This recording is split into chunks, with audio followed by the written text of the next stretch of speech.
Hi, welcome to My Works and our lesson on the pink tower. The pink tower teaches your child sizing, dimension, and order. You might be thinking, why does my 3-year-old need that? Well, to them, what they're doing is they're playing with blocks. They're getting movement because a child needs that sense of body control. By taking one cube at a time, walking across the room and putting it on their work mat, it's teaching them body control as well as order and concentration. The pink tower also is a pre-lesson to math. It's a pre-lesson to language. And it's completely almost unconscious to the 3-year-old. They don't realize, of course, that learning to order their environment and learning to put the pink tower in order is something that they're going to need later on in math. So we'll get our work mat out first, and then I'll show you a classic presentation on the pink tower.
Okay, the pink tower. I did it much quicker than you'll do it at home. Think of it this way, you're going to get a great thigh exercise. I don't know if you heard my knees pop, but it just happens. What you're going to want to do is keep the pink tower, as I said earlier, across the room. It's a very long presentation, but really your 3-year-old is going to be completely enthralled in what mommy or daddy is doing with the pink tower.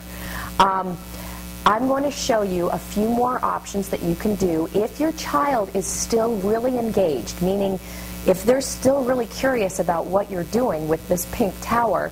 Then what you can do is follow up by showing them the smallest pink cube. What you'll do is you'll place it on each one and put your finger right over it. No language. To show that each cube is one small cube bigger than the next.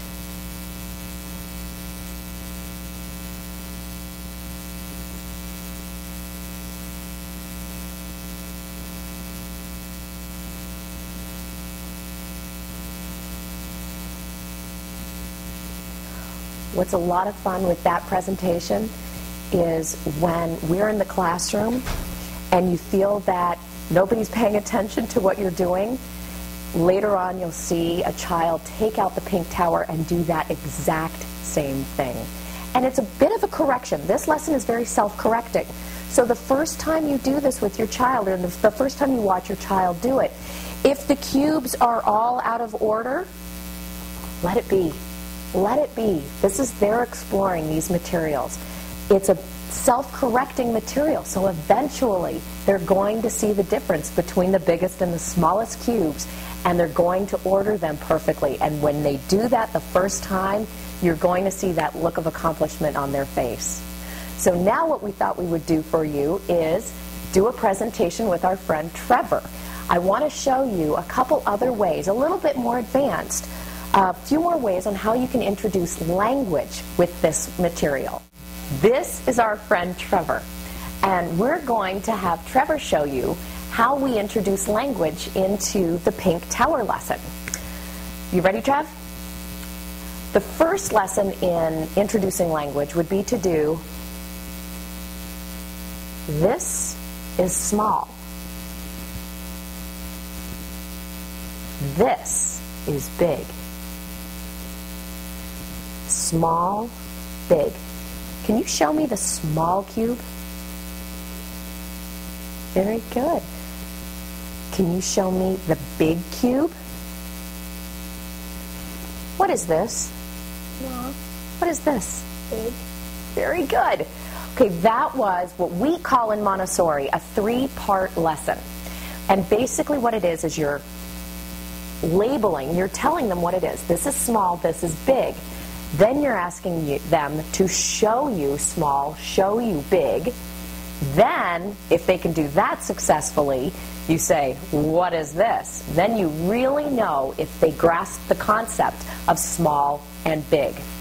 After they're comfortable with this lesson and after your child is excited about what they've accomplished, later on, when they've got the pink cubes out and you want to do this, you can do a lesson that shows, you ready, Trev? Trev, this is big. This is bigger. This is biggest. Can you show me big? This is big. This is bigger. Can you show me big? Good. This is bigger. This is biggest. Can you show me bigger? Can you show me biggest? That's awesome.